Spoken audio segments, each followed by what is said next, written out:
Today I'm going to be making a delicious caldo de res, which is a Mexican beef vegetable soup. I really think you're going to like it. Let's get started. So these are the ingredients that we're going to be using for the caldo de res.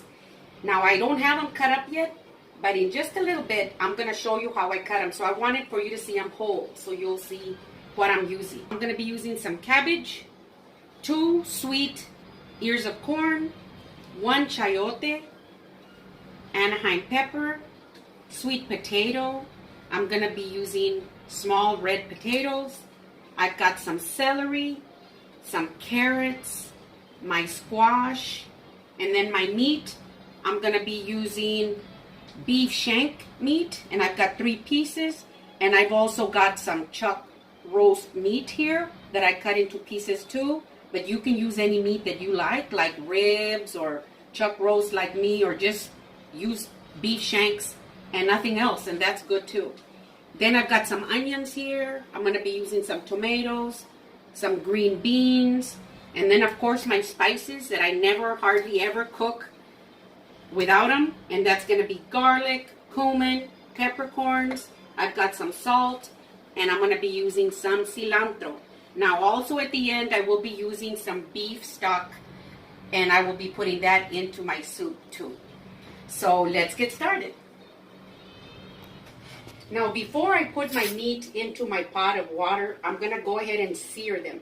Now normally, I know there's a lot of people who don't do that, but it's like when you're making a pot roast. You like to get your meat and you like to give it a good sear, and then you put it into your slow cooker or into your oven and with your veggies and all, and it makes the best pot roast. Same thing with this. So I'm going to sprinkle just a little bit of salt on my beef shank meat, just a little bit like that. And I'm going to put them in here at real high sear. And it's only going to be for a few minutes, so it's not going to be that long. Just enough to sear them.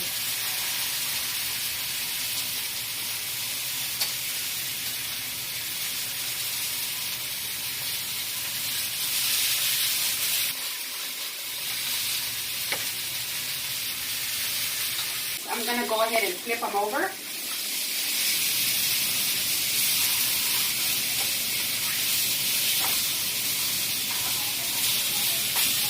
And I'm going to do the same thing to this side.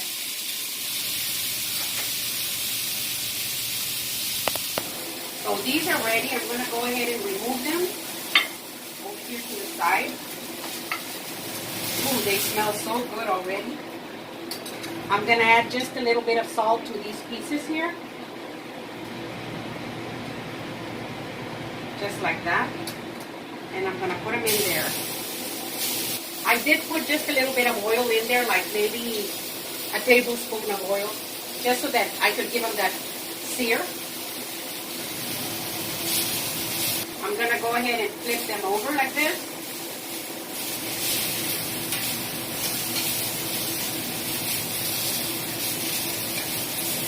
Now you can go ahead and just put them into your pot of water, and it's a fantastic soup. I did that for many years, but I have found that the searing of the meat just makes the best soup.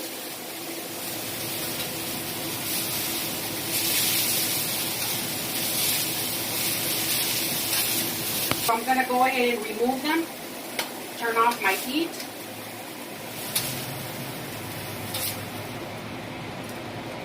Like that. I'm going to clean up my area and get started with my pot. Now I've got 6 quarts of water in here. I will be adding a little bit more later on, but for now I've got 6 quarts of water.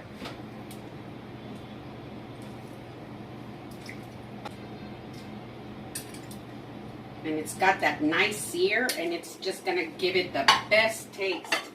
Now I'm going to bring the heat up to a really high heat, because I want it to come up to a boil. I'm going to put in about a tablespoon of salt in there. I'm just going to let it come up to a boil.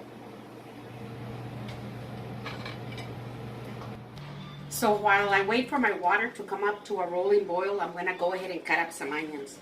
Now I usually like to just cut them into nice big pieces, not super big, but just about like this. See? And be sure that you're generous with your onions, because the onions will give it this fantastic taste. So be generous with them.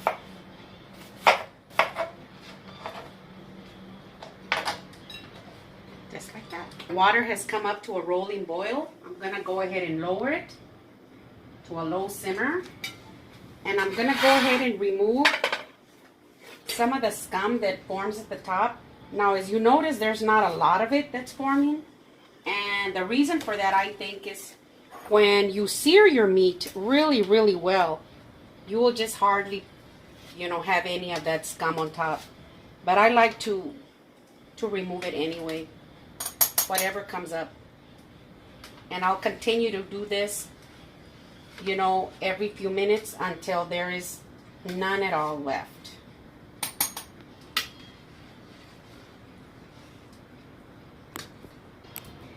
So before I go to remove some more of the scum that's being produced in my pot, I'm going to go ahead and grind my spices. So I've got my 4 garlic cloves, and I've got 3/4 of a teaspoon of cumin and 3/4 of a teaspoon of peppercorns. So I'm going to grind these up really, really good. Now you can use the powdered form if you want, but I find that in a caldo de res, the fresh spices, they just stand out in such a beautiful way. So I've got my cumin and my peppercorns nicely grounded, as you can see. See? Nice and powdery. I'm going to go ahead and add my garlic.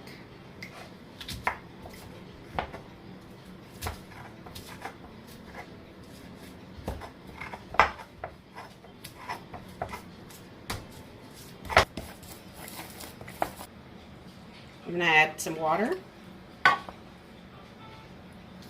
and just add all these spices together.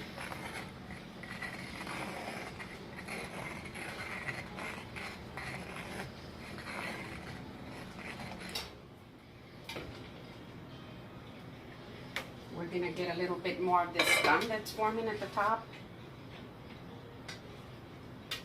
And when you remove all this scum, you will have a very nice, clear broth. And your soup will just be delicious. If you don't remove it, your soup will have a very dull gray color. This is about as much of the scum that I'm going to remove, which wasn't a lot. So I'm going to go ahead and add my onions, because I want the meat to absorb all that flavor from the onions. I'm also going to put my spices in there. Just like that. You see? And now as the meat continues to boil,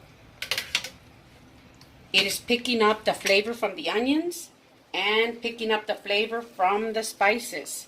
So I'm going to go ahead and put the cover on it. And I'm going to let it boil for about an hour and 30 minutes. So my meat has been boiling now for about an hour. And I'm going to start cutting up my vegetables. I went ahead and peeled my chayote. And I removed the little seed that is inside. So I'm just going to cut it into cubes.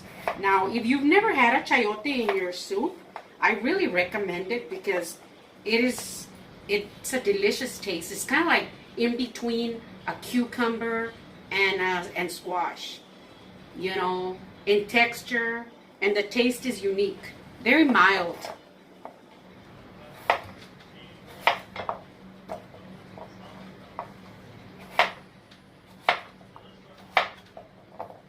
So I've got all these bowls here so that I could separate my veggies instead of putting them all together like in a big bowl and a plate, and then have to dig in for the ones that I'm going to use first. And I like green beans in there only because, they're small and you could throw them in there and they just, they work really well in there. Now I've removed the ends and I just cut them in half, just like this. But you can put them in any way that you like. Now my corn, I'm going to go ahead. Now this is sweet corn. It's very tender, so it doesn't take that long to cook. You see? So you want to be careful as to when you put it in there, you know.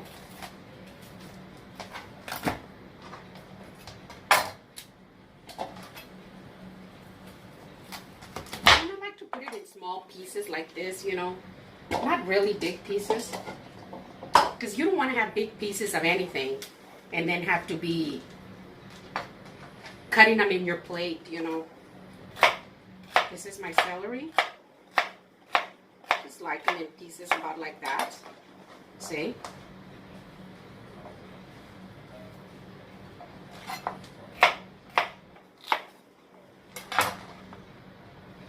Now my carrots, I went ahead and removed the ends and I peeled them. And I'm just gonna cut them. I like them about this size and I like them in this shape. So I figured that if everything is just about the size that you would put in your mouth, that's a good thing.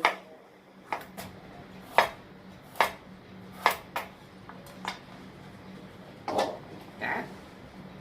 Now I'm gonna cut my potatoes. Now I'm using little red potatoes and I like these because they hold a little better than like the russet and the little golden potatoes. So I like the red ones, but they're all good. I've used russet and love them, so it doesn't matter. It's whatever you like. And I'll just cut them in halves because they're not really big.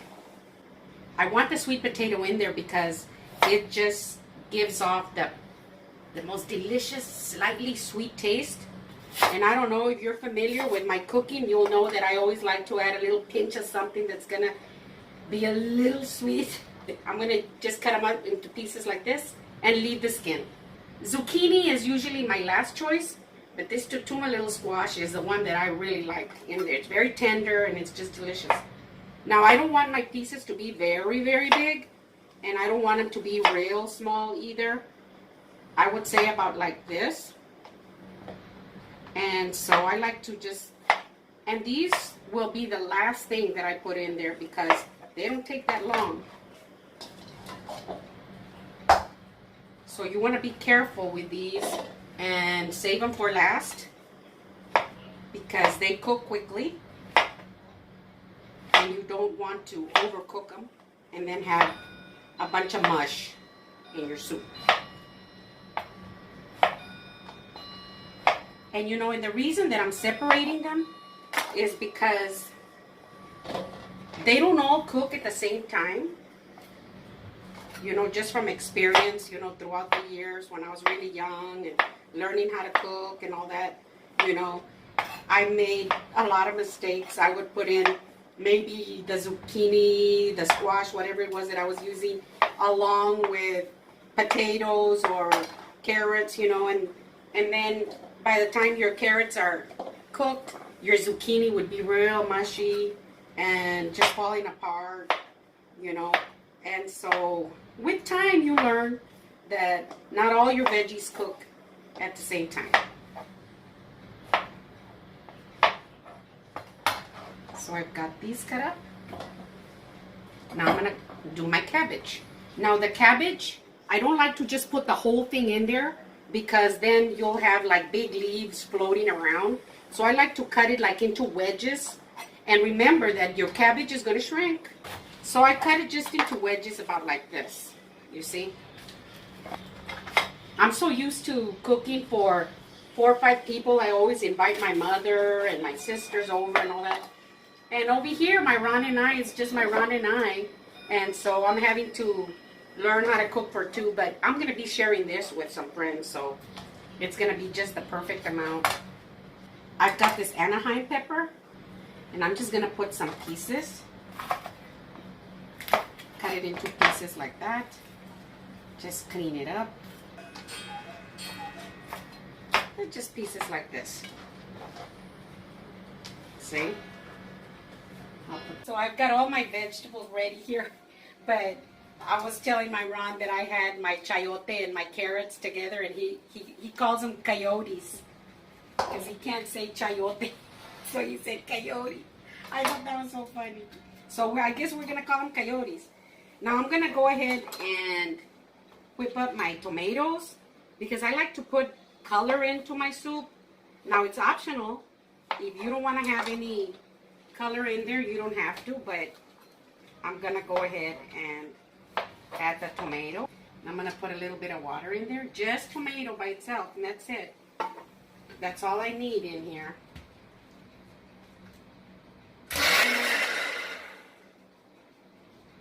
Okay, so I whipped that up.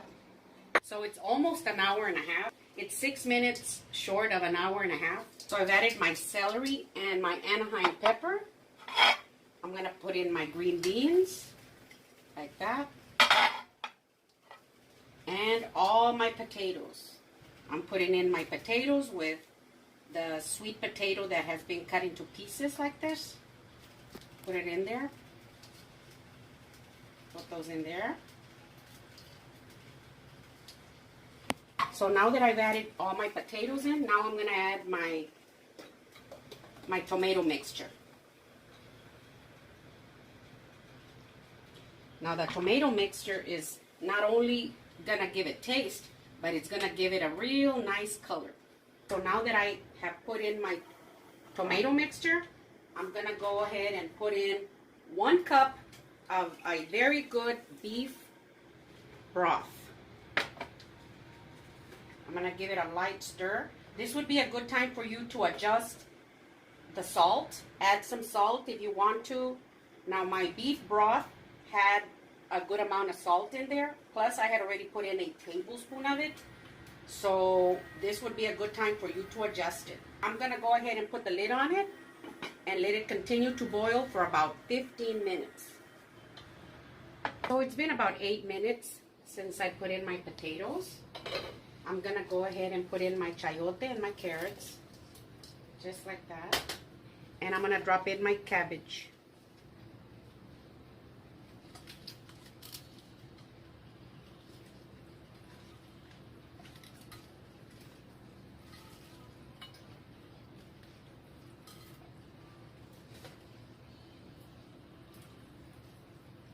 Just let them go down. I think I'm going to add a little bit of salt. Just a little bit.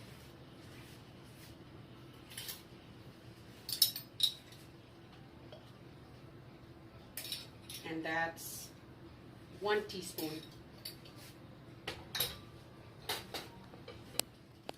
I'll give it this light stir, like that.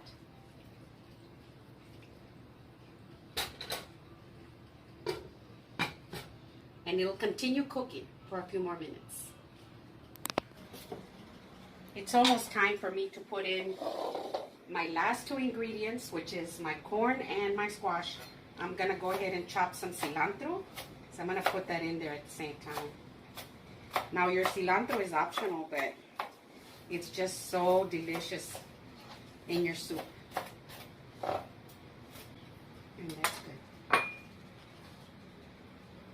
I'll put in about that much.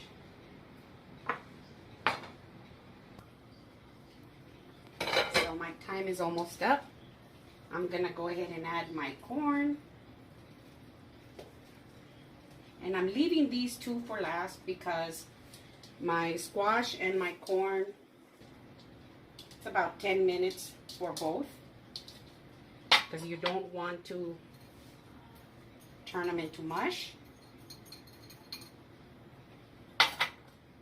I'll give it a light stir. Ooh, this smells wonderful already.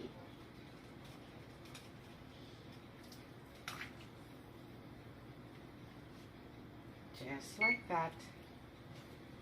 So I'm gonna go ahead and put the lid back on and let it boil for those last few minutes. So my caldo de res is now ready. I wanted to show it to you. See? Look at that. You see the beautiful color?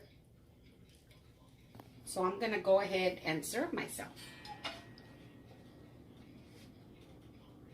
Ooh, I just love the sweet potato.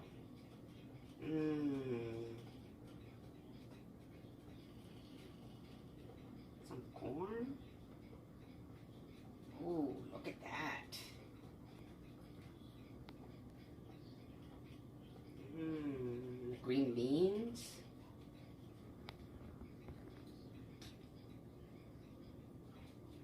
calabacita.